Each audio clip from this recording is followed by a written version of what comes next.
Hello everyone, welcome back to our channel UPPSCGS। देखिए, जैसा आप लोग सभी को पता है कि ईरान और इजराइल के बीच में इतना कॉन्फ्लिक्ट चल रहा है और इस कॉन्फ्लिक्ट की मेन वजह क्या है और किस वजह से ये कॉन्फ्लिक्ट हो रहा है, इसकी वजह देखते हैं थोड़ा सा शॉर्ट में। देखिए, सबसे पहले तो आप ये समझिए कि ईरान के रिलेशन जो थे वेस्टर्न वर्ल्ड के साथ बहुत बढ़िया थे 1979 से पहले। आप सभी को पता है कि रजा खान पहलवी जब उसका लीडर था ईरान का, तो वेस्टर्न के साथ इसके रिलेशन बहुत अच्छे थे। बट आफ्टर डैट ऐसा क्या होता है कि रिलेशन ख़राब होना शुरू हो जाते हैं। तो देखिए, एंट्री हो जाती है अयातुल्ला खैमेनी साहब की।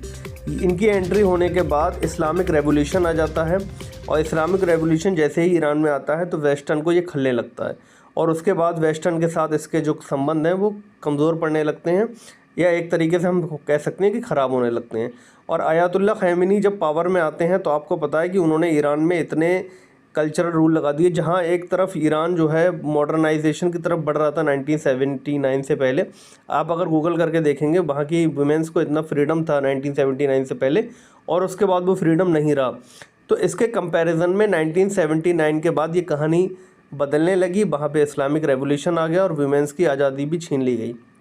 एक हिसाब से जितना वुमेन लिबरल होना चाहती हैं मॉडर्न वर्ल्ड में, उतना नहीं रहने दिया गया। तो इस बारे में आप अपनी राय कमेंट करके बताइएगा कि ये सही किया था या नहीं किया था, वो आपकी पर्सनल राय है।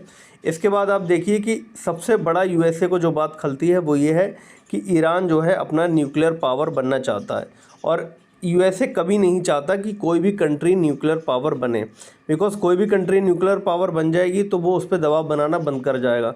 आप देखेंगे तो मिडिल ईस्ट में किसी भी कंट्री के पास न्यूक्लियर पावर नहीं है और ईरान वो कंट्री था जिसके दो, आपको पता है, नटांज और फोर्दो, उसकी दो न्यूक्लियर फैसिलिटीज़ वाली जगह हैं जहाँ पे वो अपना यूरेनियम इन्रिचमेंट करता है।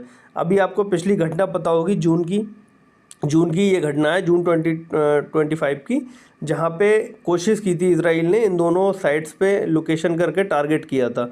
उसके बाद कैसे भी करके पीस डील हुई स्विट्ज़रलैंड में और बात कॉन्फ्लिक्ट ख़त्म हुआ, लेकिन फिर से USA इन्वॉल्व हो गया और उसने इस पे हमला कर दिया। और USA का इंटरेस्ट क्या है कि वो इसराइल का साथ देता है, तो उसकी सबसे बड़ी वजह है स्ट्रेट ऑफ हॉर्मुज़। इसकी वजह यह है कि यहाँ से आप देखेंगे ये स्ट्रेट ऑफ हॉर्मुज़ जो है फारस की खाड़ी है, इसके बीच में पड़ता है।